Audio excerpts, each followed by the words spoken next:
Crazy.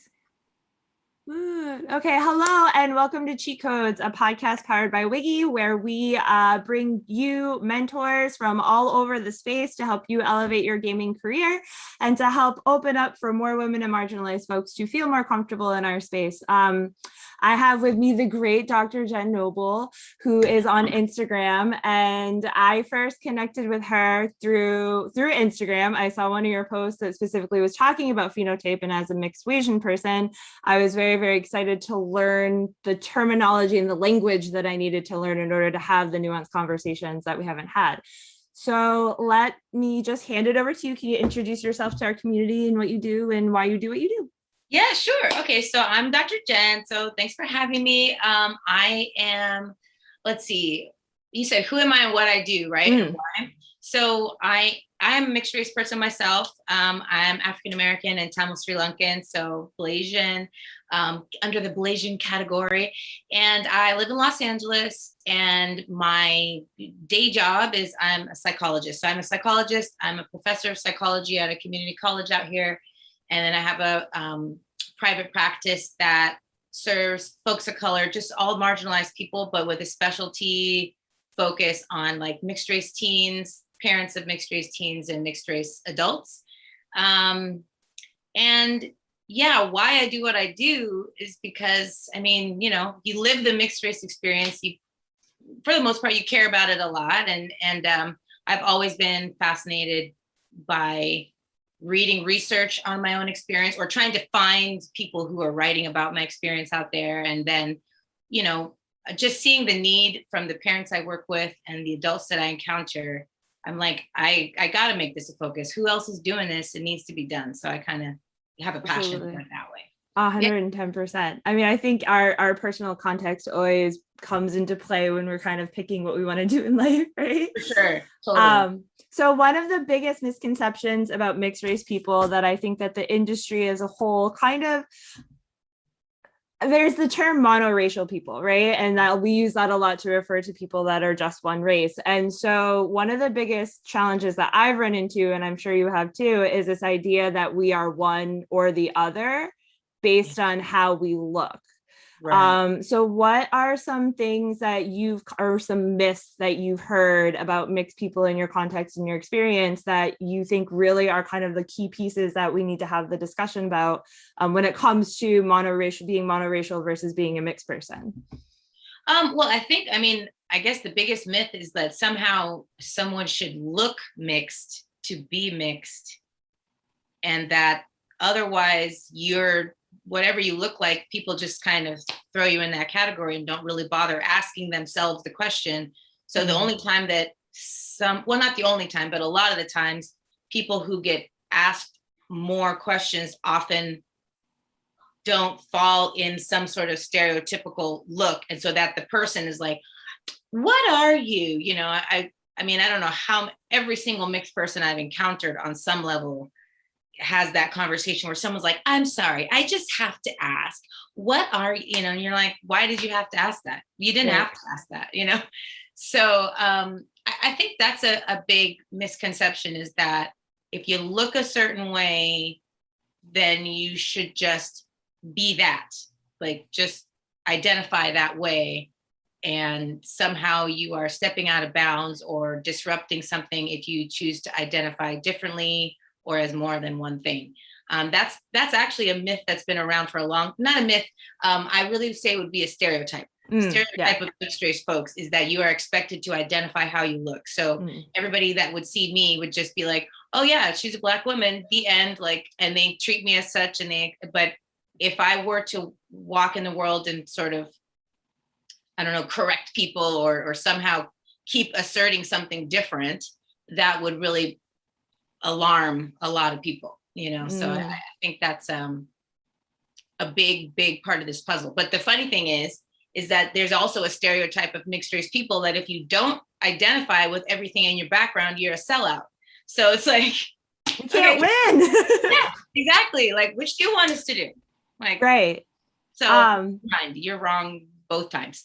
Right, exactly. One of the things that I've found in my experience is that often people will treat me a specific way when they think that I'm white. And then once they find out I am not white, then the stereotypes of what it means to be Asian kind of come out a little bit more. Has that ever happened to you? Oh yeah. I Yeah. mean, honestly, and I probably will have a little chat with my friend, but I got a voicemail this morning. So just to make sure everybody knew what Sri Lanka is. I want to assume, but it's a little country off the coast of India. So it's not India. It's its separate country. So, don't say, oh yeah, aren't you Indian? No. Yeah. Right. I always say it's kind of like going to anybody from the West Indies. Like, let's say they're from Trinidad or Barbados, and you're like, oh yeah, you're Jamaican, right? They're going to be like, you ready to fight? Like, so that's really common for Sri Lankans. But I just got a voice. So South Asian. So I get a lot of questions about anything South Asian because the assumption is Jen must know. So I got a voicemail this morning of like, my friend is going to an Indian wedding and what should they do and where should, and I'm like, first of all, friend, I am not Indian. Second of all, do you know how many different types of Indian weddings there are? Like, is the family Muslim? Are they Hindu? Like, are they Christian? Like, if it's a Catholic Indian family, like, you already know what to do. Like, so it was just kind of funny. I just was like rolling my eyes, like, the expectation or the stereotypes is sort of like, surely you must be able to answer all of these very general questions. I'm not bothering to sort of think through it in my head and say, wait, is this part of what she is? No, they just kind of broadly, you must know, Right, right. One of the things that I also hear a lot in activism spaces, especially when it comes to social justice and stuff, is this idea that our physical features determine what our race is or our ethnicity is. And a lot of monoracial people I have conversations with where I try to combat that. And I'm like, well, not really, you know what I mean? So like, yeah. how would you approach that situation, or what are some things that you would like maybe monoracial people to understand about the physical appearance of like how we're perceived? Does that make sense? What do I want them to understand? Yeah. I mean, the very basic is just that what you see is not always what you get. It's like the classic judging your book by by its cover type of thing. Right. I think it's just a dangerous thing. And I guess I would want monoracial folks to take some time and just question their own categorization first. I think if you really did that as a monoracial person, it would expand your mind to then allow for everybody else to exist, because any group, like if I use African Americans, for example, if African American folks just sat back for a second and was like, wait, let me question just this categorization of like what it means to be Black or what it means to look Black. All of a sudden you have this whole range of people from super light to super dark and everything in between. And if you can see the diversity in your own group and the range of phenotype, the range of what you can look like, tall, slender, blah, blah, blah, then you could be like, oh, shoot, what am I even doing? Like, how did I have this whole range in front of me? If I know my history and if I've been paying attention to anything I've learned at any point, why would I then box it in and say, you're not Black enough, you're not blah enough, you don't look like, blah, blah, blah, or you do look like. I mean, expanding to me is how you kind of question all of that. So to me, I think that's kind of where it has to start, like questioning your own, how did I come to think of myself as this one category? What do I think it looks like? Why do I think it only looks like that? I mean, there's a lot of monoracial folks that don't feel they look enough of their own group, which is silly if right. you think about it. Right. So can you explain, just for people in the chat that don't quite understand what phenotype means, because it's a big conversation around what it means to be mixed. What is phenotype from like your professional definition? Yeah. Well, phenotype, I mean, you could get super specific, but the simplest way is just like, it's your physical features. It's your skin color, your hair texture, your facial features. It includes like height, did I say hair texture already? I mean, eye color, Right. all of that. So that's phenotype. It's really just what you see when someone approaches you right away. And it's, to be fair to like humans, period, it is what we need to do in our brains to help us understand the world around us. We categorize things and simplify it for ourselves. So when someone walks up to us, our brain is like, oh, this, maybe they're in this category. Now I'm going to interact with them that way. And I'm just saying, we kind of, especially when it comes to racial categories, we need to challenge that a little bit more. It works well with fruits, it works well with other categories, but with people, you're going to run into some mistakes. Oh, absolutely. So how has your phenotype influenced how people approach you? Yeah. Like I said, I would say not, I was going to say always, but 95% of the time I get approached or treated in the world as if I'm a Black woman, which I am. Right. But I don't think I would know even what it would be like to be, treated or received in society as a South Asian woman. And because I think when people read me first, they see dark skin and then they see curlier hair. And so they go African-American. But to me, what's fascinating is if you were to go to India or Sri Lanka, but especially Sri Lanka, you have people that are darker than me and they have like big curly frizzy hair. I mean, that's in my own family, but exposure, and probably a couple other features of my phenotype make them go to African-American first. So that just means I can get talked to a certain way. I can get, kind of suspicious interactions. I always share, like, on my campus where I teach, there might be a couple other features that play along with this, meaning like sometimes I think I dress kind of casually for an instructor or a professor. So I might blend in a little bit. Maybe I look a little younger for my age, but I do think that the way I'm received as a Black woman, and we don't have a lot of Black women professors on campus, that when I try to go in, like I'll go visit like a coworker or have a meeting with someone in a different department, and it's a big campus, not everybody knows each other, but I'm going in to the department to go to someone's office and I'll sometimes get stopped. Excuse me, can I help you? What do you need? And I'm like, first of all, is that how you talk to students? Because that's rude. Like instead of just like, hi, can I help you? What are you looking for today? It's very much like, where are you going and how dare you barge in here? And so when I say, oh, actually I work here and I'm going to see, Dr. So-and-so, then they're like, oh, you can see that they're surprised for whatever reason. Right.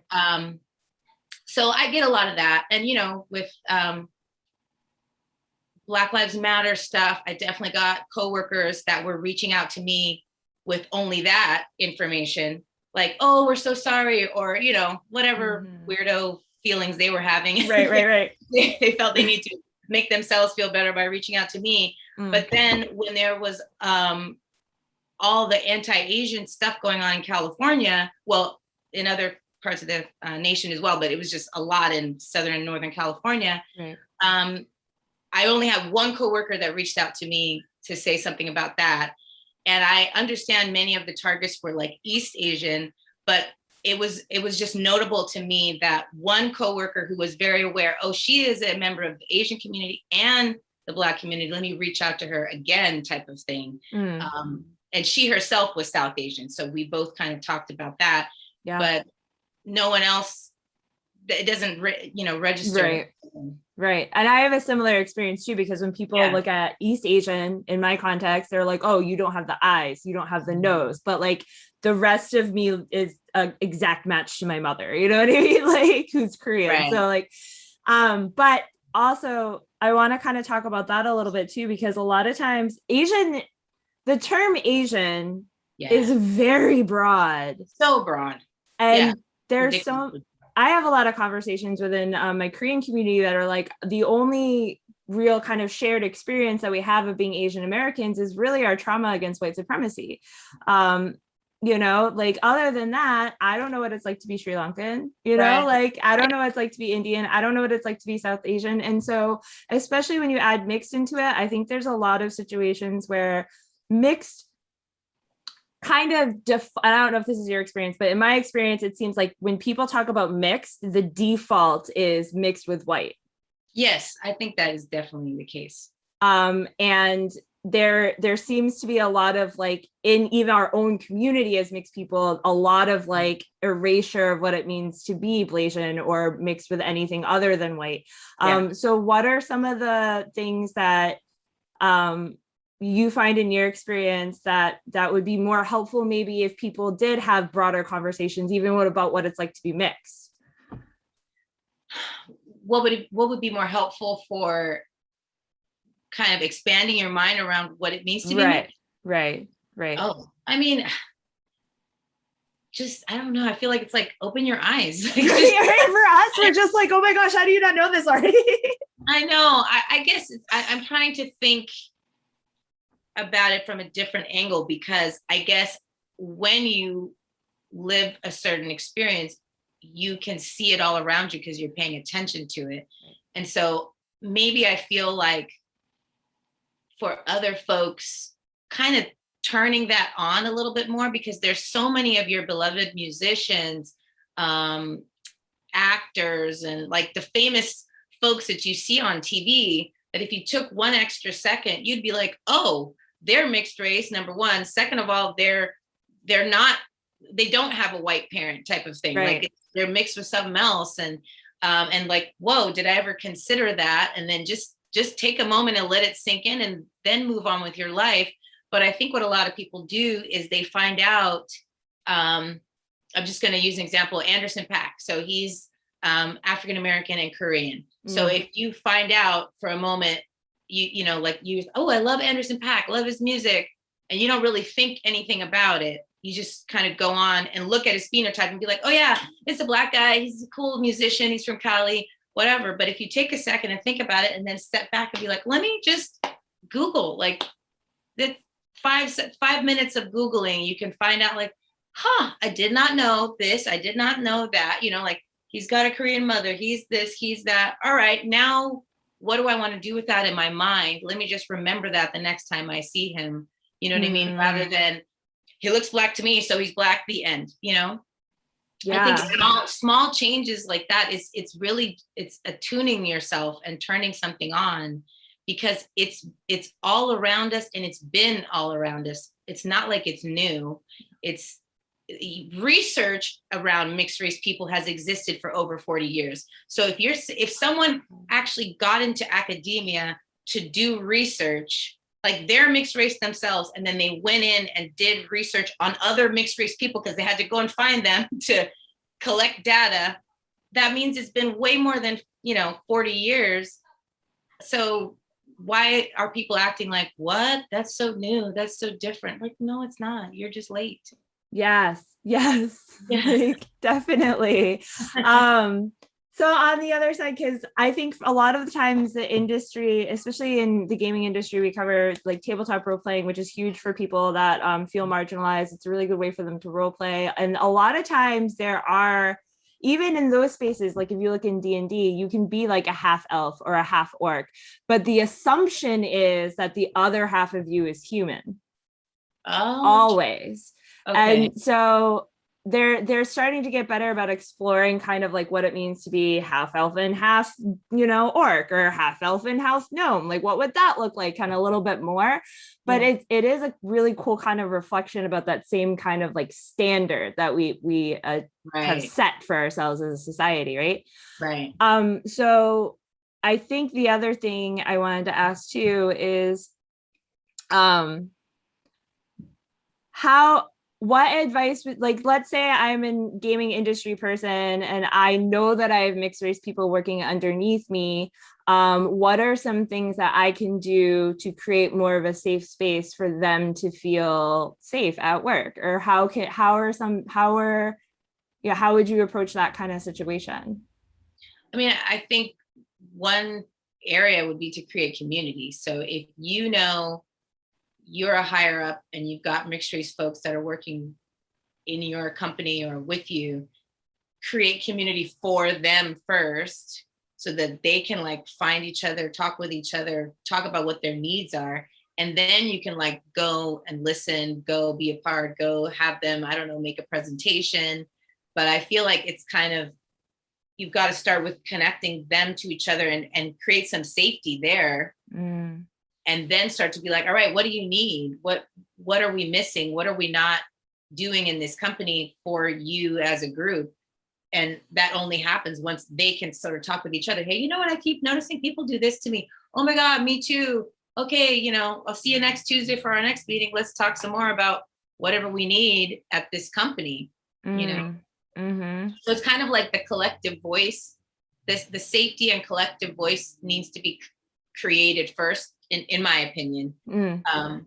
Because I think the danger then is if I'm like a, you know, monoracial boss or something, and I think I'm doing a good deed, and I bring just you in, and I'm like, Jen, tell me what you need, and tell me what everybody else needs. What do we? And then you're like, you want me to speak for everyone? Like, I'm very white looking. But on top, I mean, it's like the first year, like I have a very different experience because of what I look like, and also I can't speak for everyone. So, you know, you're trying, but you're also kind of causing another type of problem, because the minute I try to speak up, other people are going to be like, what? That's not my thing. I don't know why she said that, you know? So let them come together and kind of come up with some points and some needs. You know? I love that. I think that's great. I think communication is definitely key, especially when we're talking about, because all of our experiences as mixed people are so individual to like not just our phenotype, but also our ethnic background, right? Absolutely. But there's still some things that we all share as well. They're just kind of like when you're saying like Asian community is so broad, there are some generalities that people can sort of be like, okay, we all tend to this, or we might have that. The same thing with mixed folks. Like there are some things to the experience that do seem to be shared across the board, but then the more you dig into it, like you said, it starts to branch off into these very specific situations. But just to add one more thing, as far as like a corporation or any kind of place of business, a lot of times they will try to have affinity groups, but they're often monoracial. You know, like, and so there is sometimes I've worked with mixed race folks who are deciding on their job, which affinity group do I go to? And that's more of the problem. So I think another piece of the puzzle would be for the higher ups to be like, okay, we're not going to be stuck in this like monoracial mindset of like, there's only one racial group and everybody fits into one. Let's create affinity groups. And then let's also create a mixed race one and allow people to be members of 3 or 4 if they need to be, and go where they feel comfortable and get heard in these various ways, and don't make hard and fast lines, because the world is in a gray area, and you know, people should be able to move in and out of those categories just like they do in real life. It's like those equal opportunity checkmark boxes. They give me such anxiety because I'm like, I don't know which one to pick. And then it's always check more than one. Usually it'll say like one of each thing, and it'll be like check more than one. But then like obviously being Asian American, there's a different experience depending on what age, you know. And then some of them are just like one, like 2 or more, and you're like, okay, but that doesn't say anything about me, you know? Right. I hate that. Yeah. I think when people offer that as an option, like, okay, just have like the 5 classic racial boxes and then have one that's like mixed or more than one. I'm like, no, I don't want that. Don't put me in some nebulous nothing box of no description. Like, figure out the statistics and let me check the proper boxes. And it's so interesting that you said that mixed studies have been done for 40 years, because we weren't even able to pick more than one on the census until like 2010. 2000 was the first year. 2000 was the first year, yeah. But you make a really good point, because the year 2000, not enough people knew about it. So in 2010, then the numbers of mixed race people jumped up even more, because by 2010, people were like, oh, we can do this now. And on top of it, Obama came in between there. So people were like, he's just going to say this in public that he's got, Right. after that, people were on the census like, well, if he said it, I'm going to do it. I'm going to check all my boxes. Yeah. Right. Yeah. Representation, I think, is so, so important. Yeah. One of the conversations that I find and I don't want, like, one of the things I really like about Wiki is we try not to focus on problems so much. We really want to focus more on solutions and how to like lift up and like support each other. But I do find there's a lot of discourse about like the differences in mixed people, right? Like my phenotype is very white and your phenotype is very black. And so I see a lot of Asians even that are like on TikTok, that are on Instagram, that kind of like seem to be not just proud of their heritage and their ethnicity, but almost kind of gloaty about the fact that they're mixed with white in a lot of ways. Oh. And so I think that having these discussions are super important because our phenotype dictates a lot, but at the same time, we don't get trophies for being like, do you know what I mean? Absolutely. I know what you mean. I think it happens in every possible mixed combination where there is hierarchy, there is a danger of self-hatred or like, self-hatred of the lower ranked, minority and some sort of trying to glorify or be closer to the one that gets more public acceptance. And in this case, at least in the United States, because we're so influenced by white supremacy and the structure of racism itself, everybody is taught to aspire to whiteness on some level. So anybody who is mixed and has a white parent has the risk of buying into that belief as well. And so I think depending on the mixture, I think for some mixes like black and white, there can be some shame around, there can be both sides. So if they grew up around like more white folks, there can be this like aspire to like, let me fit in, let me be as white as I can. And hopefully, maybe people won't notice, or I can blend in or something, or I can be considered more beautiful than those, black people over there. And I think with a mixture of white and Asian, there is this idea of like, I'm a more beautiful Asian person because I look more white. And I think if nothing else, it's, to me, a parent's job to really undo some of that belief of like, just make sure you're not teaching that in your own home, that it's more beautiful to be closer to whiteness. And let's, I'm always dealing with like parents, again, like I said, if it's black and white, for example, always wanting to straighten their hair because, when your hair is like long and straight, and then you've got this lighter skin, and you're going to look more white. You're prettier. I mean, there's a lot of work to undo crap like that. So I think the same thing can happen if it's an Asian parent and a white parent, and one of those parents is believing that somehow white is better, more status, more privilege, and they push them towards that. So then it's young kids on TikTok that haven't questioned that for themselves yet. Right. And that's why I think these conversations are so important, because that bias seeps into everything that we do. And can we just touch upon really quick, I don't want to take up too much of your time, but let's just touch a little bit upon intersectionality, because I think that that's a conversation that we don't have, especially right now with everything being so focused on race itself. And even as we know, South Asian and East Asian, our experiences are very different. I know East Asians have like a power dynamic hierarchy kind of in the space, especially with K-pop and K-dramas and things like that being very popular. So can we what is intersectionality and why is it so important? Well, what is it? So it's a term that was invented by Kimberly Crenshaw. She's an African-American woman. She is a lawyer. And she coined this term to kind of really talk about the experience specifically of women who are African-American.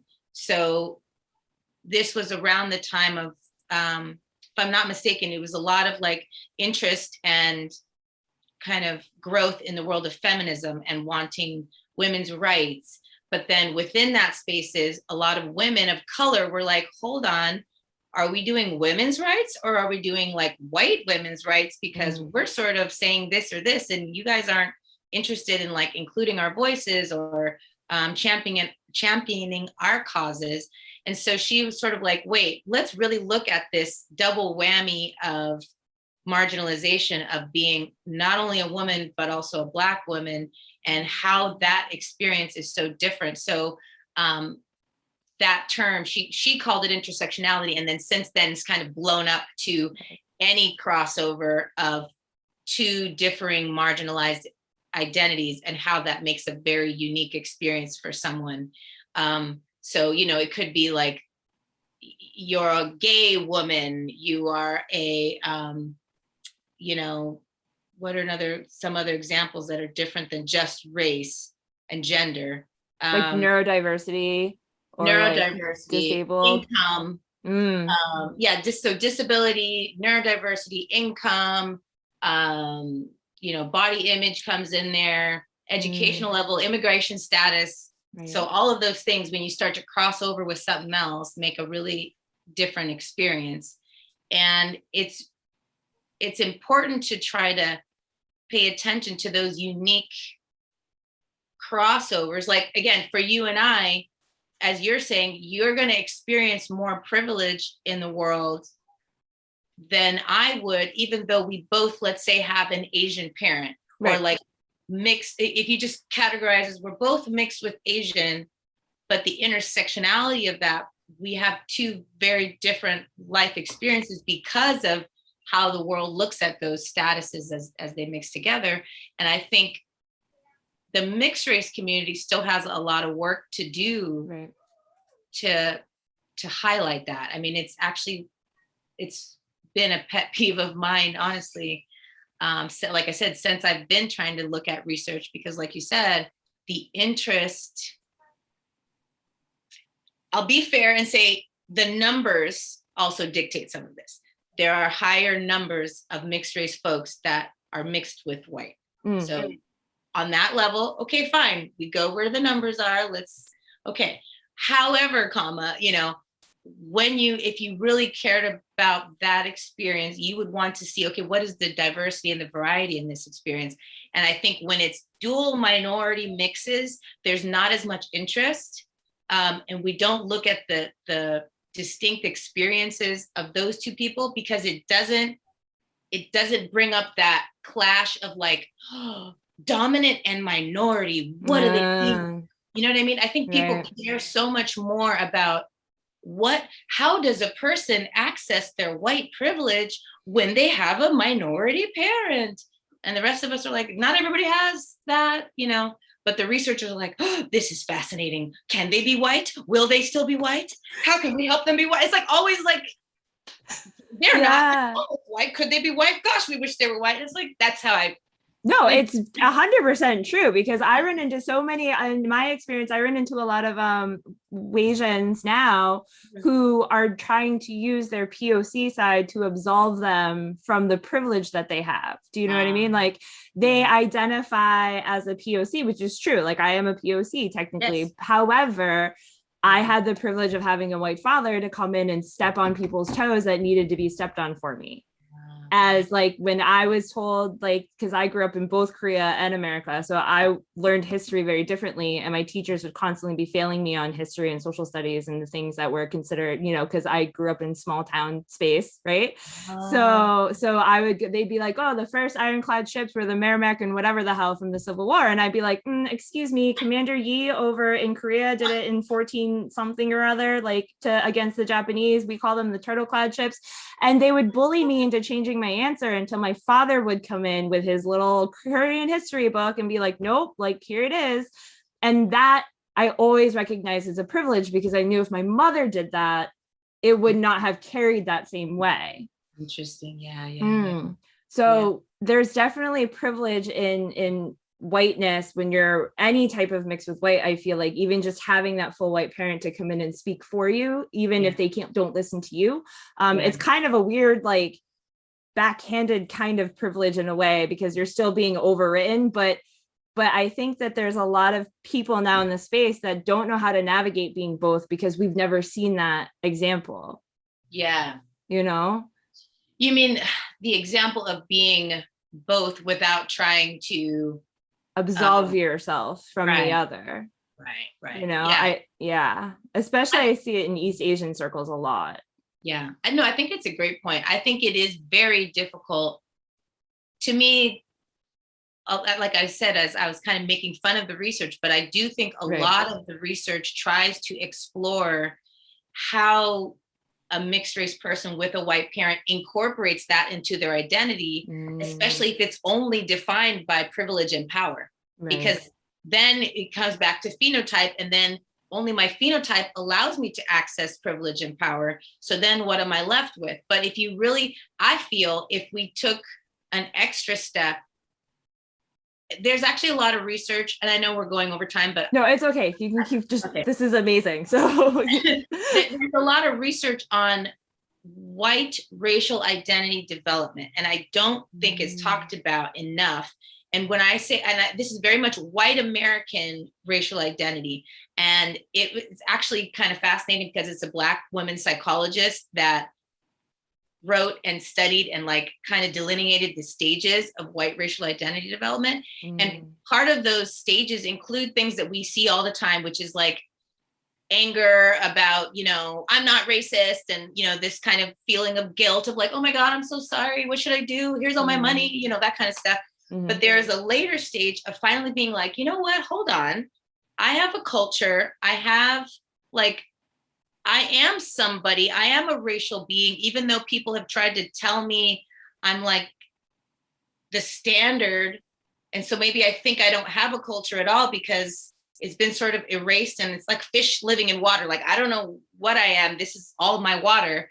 So there is this process that a lot of white American groups are trying to push themselves to explore and go deeper, to really be like, okay, if I were to find what is my culture, not whiteness, because that is the thing that's tied to power and privilege.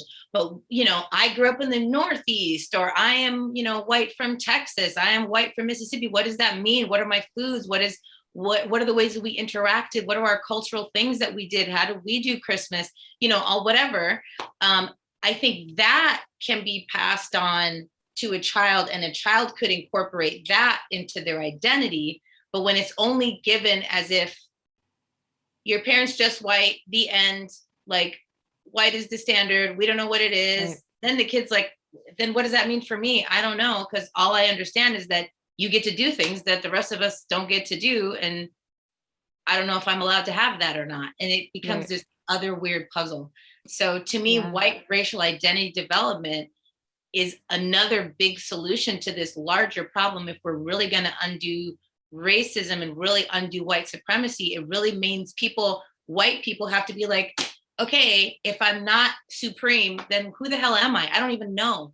Right. I haven't investigated my own identity. I haven't developed it because people just told me I never had to. And that's a problem. If you don't know who you are, you can't appreciate who anybody else is. Right. Absolutely. And I love that approach too, because I think that I grew up knowing my context. Like, my father very much taught me, like, this is what it means to be mixed in Korea. This is your history as a mixed person in Korea. These are the orphanages that were created for mixed people in Korea type of situation. We even had discussions that if you were Blasian at the time, you couldn't pass. And so therefore, I had all these contextual conversations with my father when I was really young.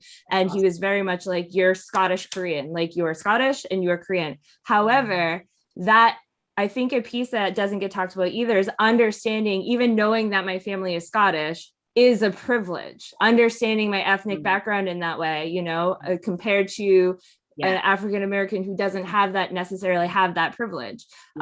So I love the idea of taking that identity, ethnic identity, but like really solidifying in what it means to be American, more so than kind of trying to reach back more.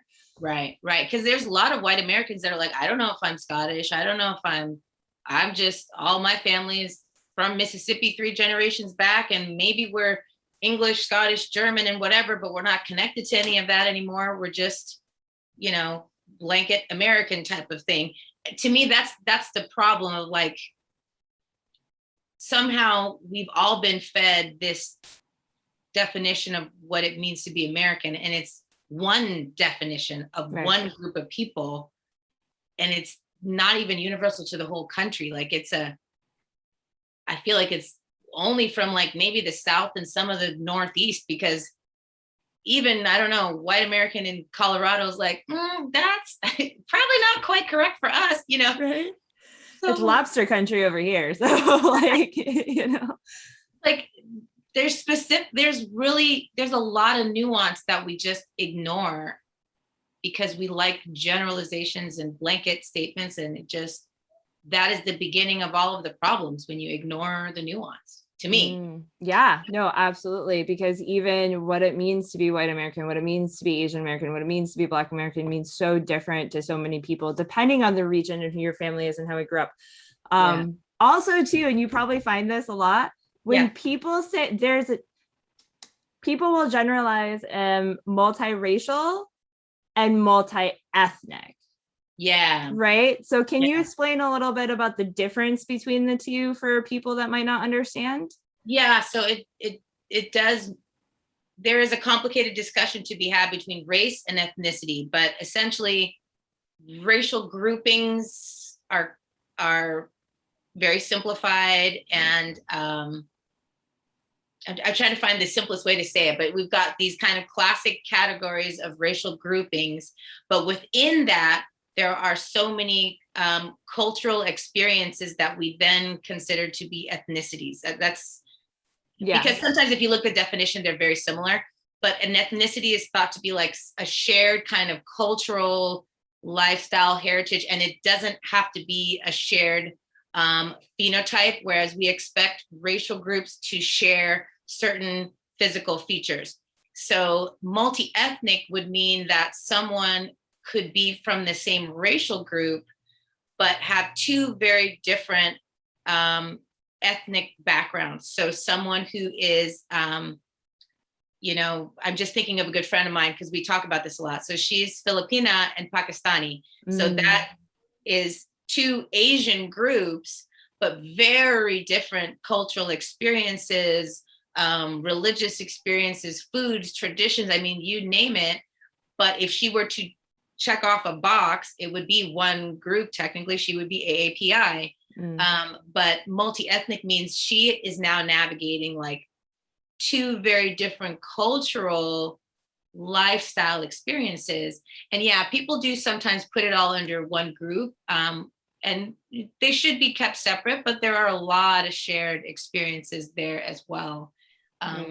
That are shared with mixed race folks, like belonging and which one am I and blah, blah, blah. Identity issues are real. Thank you so much. Are there any last things you want to say to our audience that maybe we didn't already cover? I think we covered a lot. Yeah, no, I just had fun chatting with you. I mean, I love talking about this stuff, so I don't think I have anything else to add. So where would our community be able to find you if they wanted your amazing content, or to maybe reach out, and if they had questions or hire you for something, how would they get a hold of you? Yeah, so I guess the two main places that I'm most active would be Instagram is my main place, which is Dr. Jenn Psych. So that's DRJENN PSYCH. 2N Jenn. Yeah, 2N Jenn, exactly. And then for other ways to contact me would just be my website, which is also drjenpsych.com. So everything is Dr. Jenn Psych. I mean, I have like Twitter, which I don't understand well enough. I have TikTok, which I'm like, why did I do that? You know, I have Facebook, but you know, so you could probably find me most any place. And LinkedIn is Jennifer Noble. And then, you know, but you'll find me. Just if you do Dr. Jenn Psych, I'm out there. Thank you so much, Dr. Jenn. It was so great to have you on.